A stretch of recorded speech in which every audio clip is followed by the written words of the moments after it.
இந்த வீடியோவை உங்களுக்கு வழங்குபவர்கள் Paces Pay, secure digital payments with multiple features and great success rate.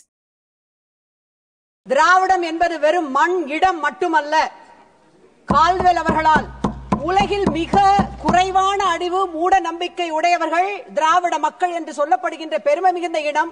அந்த இனத்திலே ஒருவராக பெரும்பான்மையாக இருக்கின்ற தமிழ்நாட்டு மக்கள் இந்த பட்ஜெட்டிலே புறக்கணிக்கப்பட்டிருக்கிறார்கள் எனும் வேதனையோடு யாமறிந்த மொழிகளிலே தமிழ் மொழி போல் இனிதாவது எங்கும் காணோம் எனும் பாரதியார் புகழுரைத்த தமிழில் உரையை துவங்கி மேலே துவங்குகின்றேன்.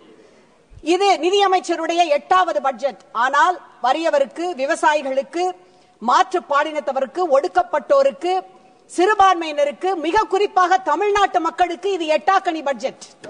Water water everywhere, not a drop to drink. கால்ரஜின் புகழ்பெற்ற வரிகள். சுற்றிலும் தண்ணீர், ஆனால் குடிப்பதற்கு ஒரு சொட்டு தண்ணீர் கூட இல்லை. ஆயுதம் செய்வோம், நல்ல காகிதம் செய்வோம், ஆலைகள் செய்வோம், கல்வி சாலைகள் செய்வோம், ஓய்தல் செய்யோம், தலை சாய்தல் செய்ய மாட்டோம் என்று நல்லாட்சி நடத்தி கொண்டிருக்கின்ற எங்களுடைய மாண்புமிகு முதலமைச்சர் தளபதி மு.க. ஸ்டாலின் எத்தனை கோரிக்கைகளை விடுத்திருப்பார். ஆனால் சுற்றிலும் தண்ணீர், எங்களுக்கு ஒரு சொட்டு தண்ணீர் இல்லை என்னும் அளவிற்கு கூட்டணி கட்சிகளுக்கு, பாஜக ஆளும் மாநிலங்களுக்கு மட்டும் வாரி வாரி இறைத்துவிட்டு எங்களுக்கு கையை விரித்திருப்பதால் இது பாராமுக பட்ஜெட், இது பாரபட்ச பட்ஜெட். தலைவர் அவர்களை, உலகமெங்கும் பட்ஜெட் எப்படி தாக்கல் செய்யப்படுகிறது என்பதை கொஞ்சம் நினைத்து பாருங்கள். கனடாவும் ஜெர்மனியும் தன்னுடைய வரவு செலவினங்களில் கணிசமான பகுதியை சமூக நல பாதுகாப்பிற்கு, குழந்தைகள் நல மேம்பாட்டிற்கு, திறன் மேம்பாட்டிற்கு ஒதுக்குகின்றன.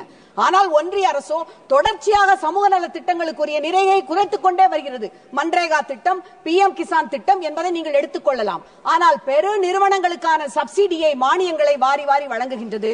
சாமானிய மக்களின் வரியை பெரு முதலாளிகளுக்கு மடைமாற்றி விடுவதால் இது நீதியை அநீதியாக மடைமாற்றம் செய்கின்ற அநீதி பட்ஜெட் என்று நான் சொல்லுவேன். Of all the countries to improve their public governance and finance, நீங்கள் எடுத்துக்கொண்டீர்கள் என்றால் புதுமையான பட்ஜெட்டை தாக்கல் செய்கின்றனர். பிரேசில் தன்னுடைய நாட்டு குடிமக்களுக்கு முனிசிபாலிட்டி எக்ஸ்பென்சஸை தெரிவு செய்வதற்கான வாக்களிக்கின்ற உரிமையை அளிக்கின்றது. அவ்வகையில் அடித்தட்டு மக்களின் பங்கேற்பை இது உறுதி செய்கின்றது. எங்களுடைய முத்தமிழறிஞர் தலைவர் கலைஞர் ஒவ்வொரு முறை பட்ஜெட் தாக்கல் செய்யும் பொழுதும் சிறு குறு வியாபாரிகளை, நடைபாதை ஓர வியாபாரிகளை அழைத்து பேசி பட்ஜெட்டை முடிவு செய்ததை நான் இங்கே நினைக்கின்றேன். விவசாயிகளுக்கு என்று தனியாக ஒரு பட்ஜெட்டை எங்களுடைய மாநில முதலமைச்சர் M.K. ஸ்டாலின் அவர்கள் தருகின்றார். அவரை நன்றியோடு நான் இங்கே நினைவு கூறுகின்றேன். அது போகட்டும், நீங்கள் நியூசிலாந்துக்கு வாருங்கள், மக்கள் நல பட்ஜெட். அதற்கு அடுத்து நீங்கள் நார்வேக்கு வந்தீர்கள் என்றால் சுற்றுச்சூழல், செயல்திறன் அடிப்படையிலான பட்ஜெட்.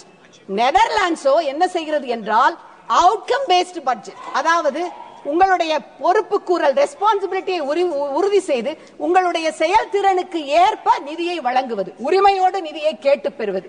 சமீபத்திலே ஒன்றிய அமைச்சர் ஒருவர், எங்களுடைய வரியை நாங்கள் அதிகமாக வழங்குகின்றோம், எங்களுக்கு நிதியை கொடுங்கள் என்று தமிழ்நாடு கேட்பது என்பது அற்பத்தனமானது என்று சொல்லி இருக்கின்றார். அற்பத்தனமானது என்றால் தமிழ்நாட்டிற்கு PM ஸ்ரீ திட்டத்திற்கு வழங்கப்பட்ட 2152 கோடி ஒரு நிதியை பீகாருக்கும் உத்தரப்பிரதேசத்திற்கும் அனுப்பிவிட்டது அற்பத்தனமானது இல்லையா? அதை நாங்கள் அவர்களிடம் கேட்க மாட்டோமா?